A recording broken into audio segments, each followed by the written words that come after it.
Good morning. I am so excited to be here today to share with you a quick recap of Dr. Sharon Saline's 12 great ideas. I've outlined these in my coach's notes download that you can, I'll put the link here that you can download so that you have a quick reference to what it is that she offers we should consider in our parenting of our autistic young adults. She's amazing. Her experience, her education, and her experience as both a professional psychologist and a mom just gives her insights that are amazing. On top of that, she's an amazingly prolific writer and creator of videos that are such a fabulous resource for us. So I'm really excited to be hosting a Q&A with her this Friday, May 13th at noon at the Art of Adulting, and I hope to see you there. So here's a summary of what the 12 great ideas are. She first suggests that we focus on what's working and enhance it. My best suggestion here is to take the time to write down what are your autistic young adult strengths and what are some unsolved problems, which are indicators of lagging skills. If you just divide that list into 3 areas, what kinds of things do they do that support their energy, create good work, and nurture relationships, connections, love with both themselves, learning, and others? If you can just take the time to notice what is working, and of course, it's going to bring up what are the areas that need help. And so now you got a list, and then you can decide which one thing, that you want to work on.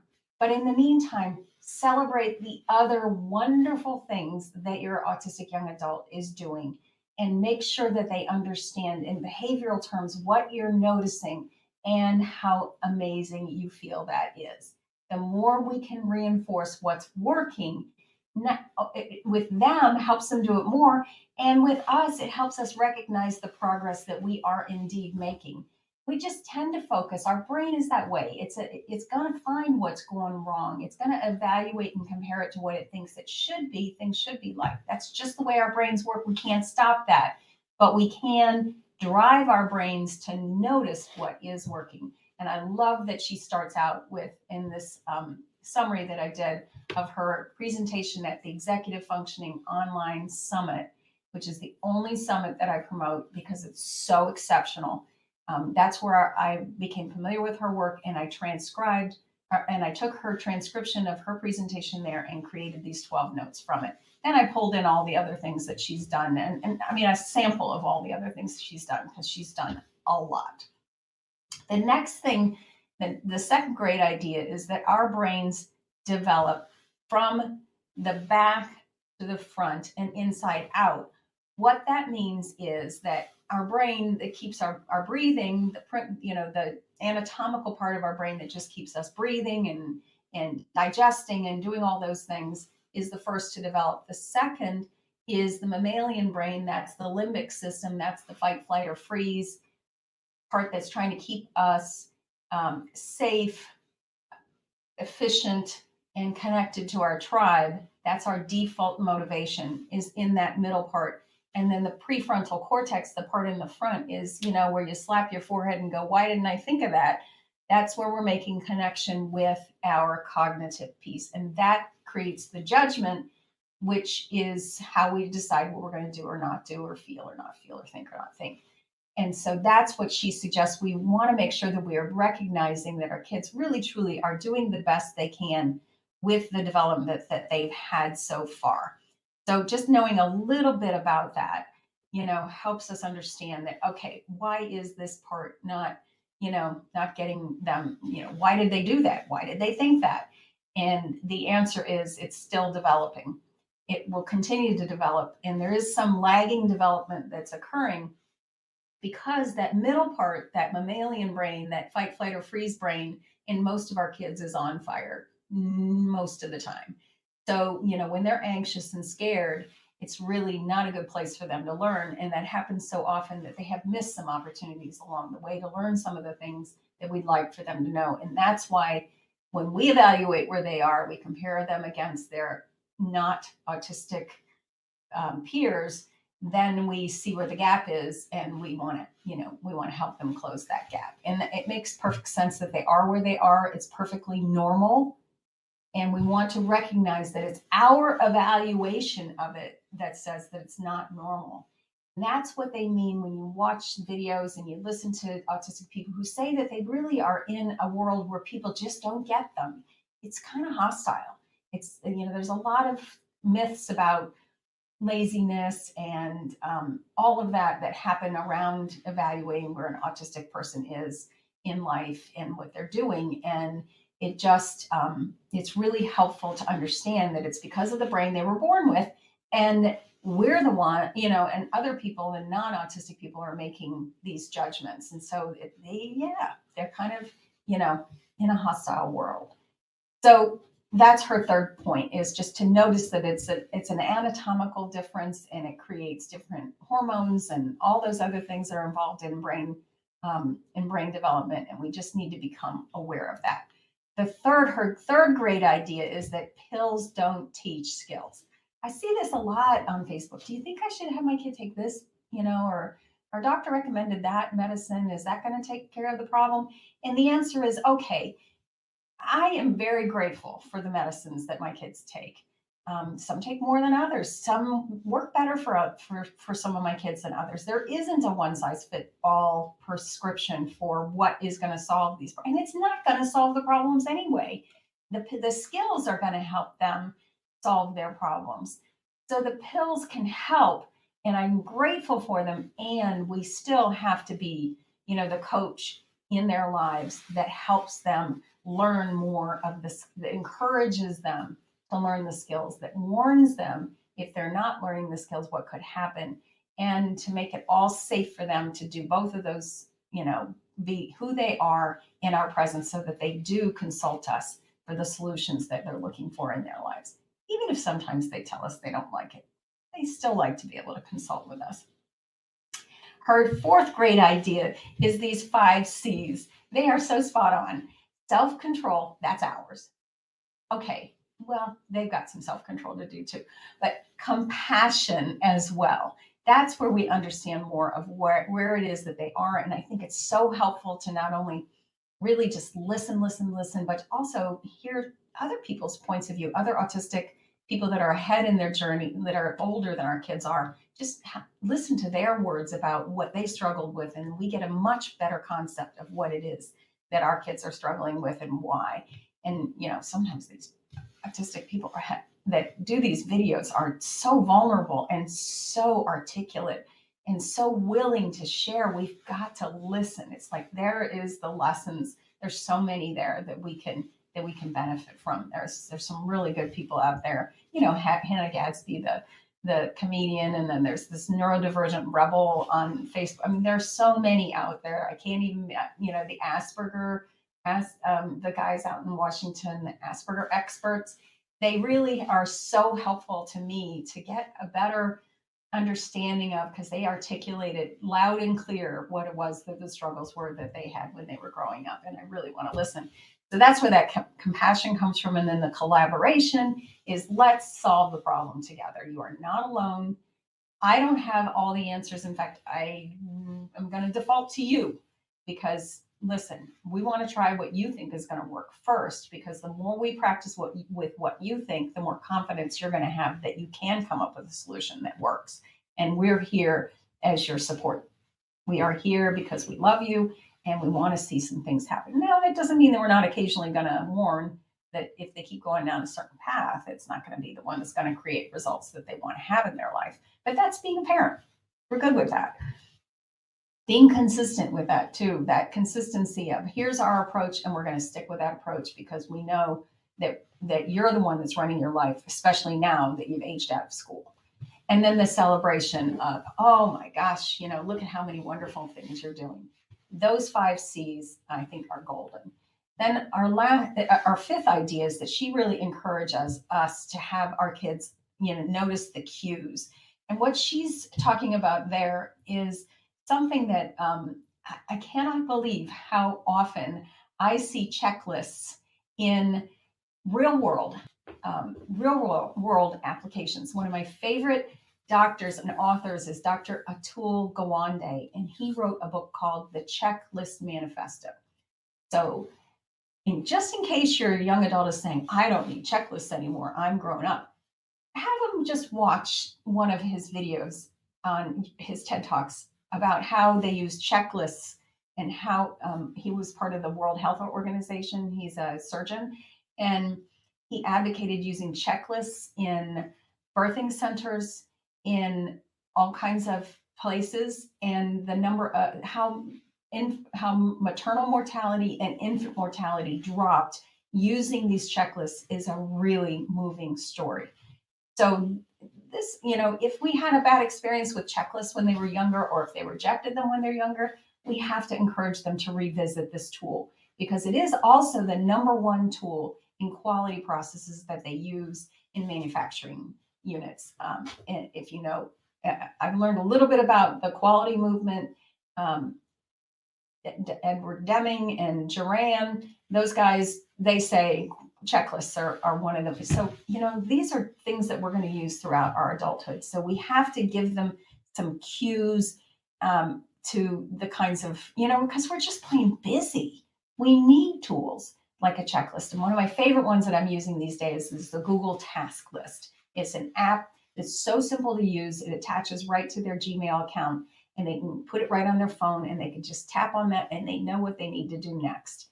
And I teach about how to divide what they need to do next into the 10 domains in the art of adulting. And you've got to learn these, because it takes that huge elephant in the room of how do we approach creating a life we love, and divides it down into parts, which makes it so much more easy to tackle.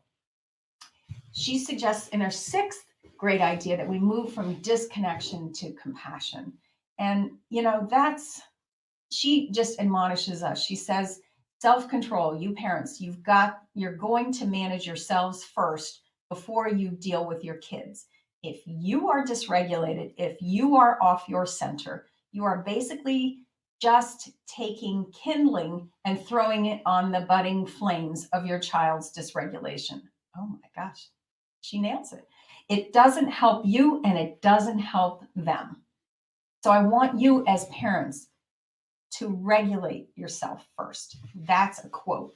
And I think she is really dead nuts on there, is that we really need to regulate ourselves first, so that then we can have the connections with our kids that are really what we dream of. I mean, we really just love these kids anyway. We just want to be so well connected to them. And that's where the compassion comes on. And she suggests, and I can't agree more, that it's the metacognitive approach that works well with our kids. Now, I'm not saying it works 100% of the time, but metacognitive means being aware of our thinking, the impact that it has on our emotions and our actions, and teaching ourselves how to, choose the thoughts that work best for us and decondition the thoughts that don't, even though a lot of them are automatic and have been there for a long time. So it can take time to decondition them, but just being aware of them and then teaching our kids that tool, the steer mapping tool, I think is really, it's one of the critical things that we have to do to not only, get ourselves at center, but also give them the tools so that they can get themselves to center quicker, which means that they will build that confidence we know they're going to need when they're tackling a lot of the issues they're going to face, a lot of the challenges they're going to face in life. So moving from disconnection to compassion, using the tool, the steer mapping tool. You can find a quick guide. I'll link to that about how to use that steer mapping tool in the transcript of this video. So her 7 big idea is that we want to work together to find solutions. And this is where Dr. Russ Green gives us a step-by-step how to do it. The first thing we do is we agree on the facts, because we know from the steer map that the situation is always neutral. And if we can start in a neutral place and bring us, our joint attention to the problem, that we can solve it better. Then we want to make sure that we understand where they're coming from. That's the empathy step. That's where we really listen and hear what's going on with them using our reflective listening skills. And I talk about those a lot in The Art of Adulting as well, because I believe that's one of the keystone skills that we have to practice all day long, 10 times a day, if we can do it. I mean, if we have an opportunity to do that. We can do it. We just have to look for the opportunities. And when you find how much this helps increase your connection, this reflective listening tool, you're gonna get addicted, just as I have. Then we figure out what our steer map is, like where are we coming from, and we share that. So this becomes a joint problem solving process. It's not us telling them or them telling us what's going to happen next. We're considering both points of view. So important for us to train our kids to do this, for us to practice this with them so it becomes permanent, because they really need to know how to listen to the other person as well when they're trying to solve a problem. It can't just be what works for them. It has to work for both parties.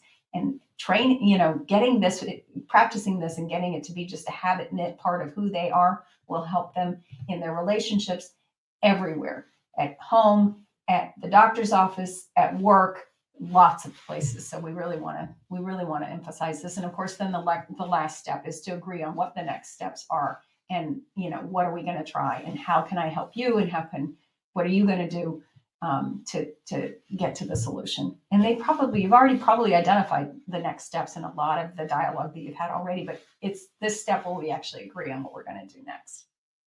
Our eighth big idea is that frustration, trauma, and fatigue are holding us back. Yeah. I was so grateful when I saw this. Okay, come on. There we go. Because I don't see this very often. I don't see a professional acknowledging that we also have frustration, trauma, and fatigue. I see a lot of discussion about how to help your autistic young adult, and not as much about how to help the parents handle helping the autistic young adult. And that's why I created The Art of Adulting, because I felt that I found myself that that's where I was. So I really wanted to make sure that I address this, and I do in The Art of Adulting. And so it works, and the process is working for both you and for your autistic young adult. So what she's saying is frustration and fatigue hold parents back from doing the 5 C's naturally. That's, in my experience, and what I would call trauma repetition. So good, because I think trauma and all the research that's been done on trauma can really help us address our challenges in a really productive way. So, first of all, it's frustrating raising kids who are alternative learners. I love her. That is the best label, alternative learners. And she's dead nuts on when she says that, because all the other labels can tend to be so negative. This one says, they just learn differently. They got a different brain. I mean, there's 7.9 billion people in the world. Did we not expect that there would be some variance in the way that brains come together? Or what is all this normalization? We got some people on the outsides here on some characteristics. Not a big deal. Let's just notice that, and let's figure out what works for them. So, where we get frustrated, and we compound that with this invisible backpack that we carry around of our own past experience. And we kind of dump it on our kids. Like we don't want what happened to us to happen to them, or they're triggering us because of what happened in the past. So that's what she talks about with the trauma repetition, is that it's not only, our own experiences being repeated, but then we're putting them on our kids. And I just think she's really good about identifying that those are the ways in which we push our agenda onto our kids, even though we don't mean to. She gets this. You can tell that she's had both professional and personal experience with some of these challenges. So she's got her video of why am I so exhausted all the time. I highly recommend that you watch that. So that is just a summary of, thank God there's somebody out there that actively identifies what the challenges are for the parents of alternative learners. Her ninth great idea is that we want to use grit to anchor ourselves in what we're doing. And the G she's saying stands for get, situated, think about the goals, get that list that you made of what's going well in your young adult's life, in what needs improving, what are the unsolved problems and lagging skills in each of those three, general categories of energy, work, and love. And let's get situated. Let's figure out what our goal is and let's take on one thing at a time. And then resist distraction because there's never only one problem. There's always going to be more, but hey, we're not going to try and tackle them all at once because that's just going to overwhelm both us and our autistic young adults. Let's focus on the one that seems to be, the most troubling. And when we have success with that, it will become easier to have success with the second and the third and the fourth because we have established a process that works for us. We've established a common language. We've established a lot of connections and celebrate through the celebrations of all the improvements that we've made. And now we're teed up and really ready to tackle, numbers 2, 3, and 4. So she also says use incentives. There's no shame in saying when you do this, I will do that, and watch their eyes light up because this is not easy for anybody in the room, and it's really helpful to be able to anticipate a reward at the end of solving some of these difficult challenges. And then, of course, the last one of taking the small steps. Lord knows that's the best approach because we can only take on so much at a time. And our autistic young adults would need to learn it at their own pace, even though we think they should be, because we're always evaluating where they are versus where we think they ought to be. And even, we think we'd like for them to go faster than they are. It's not going to happen. We have to meet them exactly where they are and take them forward from there. Her 10th grade idea is to stop arguing. I love this from Harry Potter. She's just such a classic actress, and I admire her so. And what Dr. Sharon Saline is arguing is that our kids don't like arguing with us arguing with them any more than we do. So let's figure this out. Let's take the deep breaths. Let's count backwards from 10. Let's do whatever it takes to notice what our thinking is that's evaluating this as a bad situation, and compare it maybe to how it could be worse. So maybe we're grateful for where we are and see what we can do to center ourselves, be the person, live the identity that we have articulated is important to us. I mean, we are the kind of parents who do not yell at our kids. We are the kind of parents who love our kids actively and show them in so many ways that we want to encourage them, we want to warn them, and we want to be there for them to consult with us. And they're not going to consult with us if they don't feel safe, seen, and secure in our presence. And that's why we've got to extinguish the yelling. It makes a huge difference because I used to yell, and I know now that I don't, and it makes not no, I don't think I really do yell. I think we've pretty much extinguished that around our house, and it has made a huge difference in how safe our kids feel in bringing up those struggles and in addressing them. And, it's okay. We're going to take one little step at a time. Her 11th great idea is to limit screen time. Yeah, good luck. I know. I have to do this myself. And the best way that I know how to do it is to set a boundary for myself. So at 8:00, I don't look at my phone again. It's done. I'll pick it up again after I've exercised in the morning. That's my limit. I've set my boundary for myself. And now that I've done that, I notice that I just feel less overwhelmed. The research is really clear that we're taking in a heck of a lot more inputs than our ancestors did, that our brain was designed for. So is it any surprise that we feel overwhelmed? It makes, and often exhausted. One of the easiest ways to decrease the number of inputs coming into our brains is to turn off screens. It's so obvious. And yet our kids love screens. And that's because that's a huge dopamine activity for them, especially if they're playing games. It's also a social currency type of a thing, and it's a way for them to socialize in a way that really works for them. So we don't want to say you cannot, we don't want to say that, but we have to discuss, what's a reasonable amount of time that you think you should be on a screen? I mean, how, would you notice, you know, over the next week, could you notice when you feel better and when you feel worse? And is there any correlation between the amount of time you spend on screens? Or doesn't it make sense that you need to be in this world actually creating what you want, and that you can then use that time on screens to have fun, to enjoy your life? I get that. And yet we can't overindulge in that, because then we miss the opportunities of really creating the things that matter to us. So, these are the discussions, these are the notice things. Like if we go to that learning, if we go to that, their relationship with inputs, are they, do they notice how much, 4 to 5 hours a day on screens playing games is an interest? If you multiply that out, that's a significant part of their waking hours. And is that what they want to do? Is that how they're going to create, just the dialogue around all this? What are their thoughts? What are your thoughts? What's the next steps? Using Dr. Ross Green's